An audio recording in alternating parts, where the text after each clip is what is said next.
AP elections result నేపథ్యంలో చాలామంది betting రాయుళ్ళు అధిక మొత్తంలో బెట్టింగ్ కాశారనే విషయాన్ని ఆల్రెడీ మనం గతంలో మాట్లాడుకున్నాం. ఈ క్రమంలో ఇలా బెట్టింగ్ చేయడానికి ముఖ్యంగా వైసీపీ గెలుస్తుంది ఖచ్చితంగా అని నమ్మి వైసీపీ మీద బెట్ కాసి చాలామంది లాస్ అయ్యారు. యాక్చువల్గా ఈ బెట్టింగ్ కారణం ఏంటంటే ముందే ఇలా జరుగుతుంది, ఇలా జరగబోతుంది అని చెప్పేసి వేణుస్వామి లాంటి వాళ్ళు, ఎవరైతే స్వామీజీలు అలా చెప్పుకునే వేణుస్వామి లాంటి వాళ్ళు కూడా వైసీపీ గెలుస్తుందని గట్టిగా చెప్పారు. అలానే ఎంతో ట్రస్ట్గా జనాలు నమ్మేటువంటి ఆరాం మస్తాన్ లాంటి సంస్థలు కూడా వైసీపీని ఖచ్చితంగా గెలుస్తుందని ఘంటాపదంగా చెప్పారు. ఈ క్రమంలో వీళ్ళు చేసిన దానికి ఎంతమంది నష్టపోయారు, యాక్చువల్గా ఇటువంటి సంఘటనలు ఎందుకు జరుగుతున్నాయనే కారణం అనే విషయాలు తెలుసుకోవడానికి దాసరి విజయన్ గారితో మాట్లాడదాం. విజయన్ గారు, ఇది మరీ దారుణం కదా. వేణుస్వామి లాంటి వాళ్ళు ఖచ్చితంగా గెలుస్తుంది అని చెప్పేసి మస్తాన్ ఆరాం మస్తాన్ గురించి నేను విన్నాను. గతంలో చాలా అద్భుతంగా చెప్పాడు.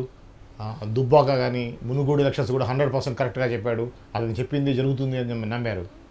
సో ఆయన నమ్మి చాలామంది బెట్టింగ్ చేశారు. అసలు ఈ బెట్టింగ్ సిస్టమ్ మీద ఇటువంటి చెప్పేవాళ్ళ గురించి మీరేమంటారు? ఇప్పుడు వీడు ఒకడు ఉన్నాడు వేణుస్వామి, వీడు మెదడు మోకాల్లో ఉన్న గాడిద. అసలు వీడి గురించి మాట్లాడుకోవడమే దండగా ఫస్ట్ ఆఫ్ ఆల్. బట్ కర్మగాలి ఏదో ప్రతిసారి లైమ్ లైట్లోకి వస్తున్నాడు కాబట్టి మాట్లాడుకోక తప్పట్లా. ఎందుకంటే కనీసం వీడి గురించి మనలాంటి వాళ్ళు మాట్లాడుతానన్నా జనమన్నా వీడు చెప్పే జాతకాలు రీసెంట్గా వేణుస్వామి గురించి మాట్లాడాం. అదే అంటున్నా, మనం తరచు మాట్లాడుకుంటూనే ఉన్నప్పుడల్లా కనీసం జనాలు కొద్దో గొప్ప అయినా సరే వీడిని చూడకుండా ఉంటారని. అది మనం చేసే ప్రయత్నం. ఇంకా చెప్పాలి అంటే ఈ మన జ్యోతిష శాస్త్రానికి చెడబుట్టిన గాడిద వీడు. యాక్చువల్గా చెప్పాలంటే ఏమీ తెలీదు, తల తెలీదు, తోక తెలీదు, ముక్కు తెలీదు, మూతి తెలీదు. ఏది పడితే అది వాగేస్తా ఉంటాడు. ఎట్లా పడితే అడ్డదిడ్డంగా ఏదేదో జాతకాలు చెప్పేస్తా. బీఆర్ఎస్ పార్టీ గెలుస్తుంది, కేటీఆర్ ముఖ్యమంత్రి కాబోతున్నాడు అని చెప్పి ఎక్కడైనా చూపించండి ఆ వీడియో అంటాడు. దా పక్కన వీడియో వస్తారు, అది ఆయన చెప్పింది ఉంటుంది. చెప్తున్నా కదా, ఇట్లాంటి వాళ్ళ గురించి మాట్లాడుకోవడం దండగా. కాకపోతే దేవుడి దయ వల్ల ఇప్పుడు వాడికి తెలిసి వచ్చింది ఏంటంటే, ఇక మీదట నన్ను కనిపిస్తే చెప్పు చీపురుతో తంతరు, ఎక్కడికి వెళ్ళినా బతకనివ్వరు అని ముందుగానే సేఫ్ సైడ్ నేను జ్యోతిష్యాన్ని వదిలేస్తున్నాను, రాజీనామా చేసేస్తున్నాను, ఇంకెప్పుడు చెప్పను, ఎందుకంటే నాకు నిజం కాలేదు కదా, జ్యోతిష సన్యాసం అనుకోవాలి దీన్ని, ఆస్ట్రాలజీ సన్యాసం తీసుకుంటున్నాడు అని చెప్పేసి ప్రకటన రిలీజ్ చేశాడు. ఇంకోసారి ఎక్కడ కనిపిస్తే తంతంగా మరి. అందుకని చెప్పేసి అసలు ఇట్లాంటి ఎదవల్ని అసలు మన మీడియానే హైలైట్ చేస్తుందేమో అనిపిస్తుంది. అంటే వాళ్ళ తప్పేం లేదులేండి. బోల్డ్ అంత చెత్త వస్తుంది. ఆ ఇన్స్టాలలో ఎగిరే వాళ్ళు దొరికే వాళ్ళు అందరినీ పిలిచి ఇంటర్వ్యూ చేస్తుంటే వాడికి రూపాయి వస్తుంది. కాదు, ఎంత పెద్ద సర్జరీ చేసే డాక్టర్ కూడా 100% నేను గ్యారంటీ ఇస్తాను అని చెప్పరు. సైంటిఫిక్గా అన్ని రకాలుగా అయినా కూడా మా యొక్క ప్రయత్నం ఏం చేస్తాం అంటారు. నీతో సంతకం చేయించుకున్నాక నిన్ను వస్తారు. అదే ఈయన 100% వచ్చేస్తుంది పక్క, నీకు ఎందుకు నేను చెప్తున్నా అని అమాయకుల్ని ఖచ్చితంగా నమ్మించే ప్రయత్నం చేస్తున్నారు వీళ్ళు. అండ్ వీడి తప్పు కూడా లేదు. ఇంకా చెప్పాలంటే ఈ వేణు లాంటి వాళ్ళది చిల్లర తీసుకొని పనిచేశాడు.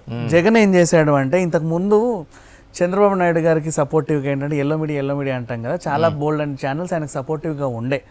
సో జగన్ ఏం చేశాడు, ఛానల్స్ని సపోర్టివ్గా తీసుకునే బదులు సర్వేలను సపోర్ట్గా తీసుకున్నాడు. ఇంకో అడుగు ముందుకేసి ఈ అరాకొర ఇట్లాంటి అన్ని అడ్డమైన సంస్థలన్నీ ఉన్నాయి.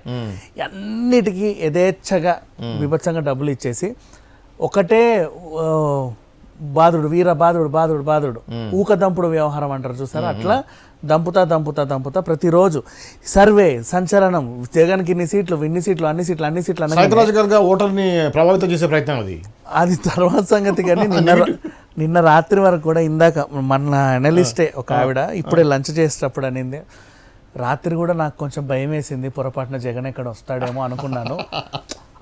ఆవిడకి తెలుసు రాడు అని. అంటే షీజ్ అన్ అనలిస్ట్, మళ్ళీ సాధారణ ఓటర్ కూడా కాదు.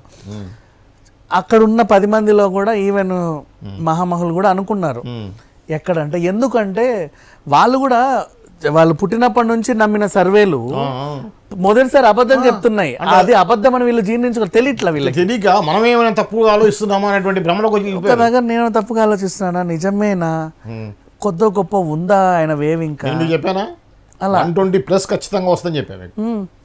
ఆ రకంగా ఏదో అనుకొని 1-2 సార్లు వాళ్ళే ఆత్మావలోకనం చేసుకొని, అయ్యో ఏంటో మరి పొరపాటున ఆయన వస్తే ఏమైద్దో అని భ్రమలో ఉన్నారు నిన్న రాత్రి వరకు కూడా.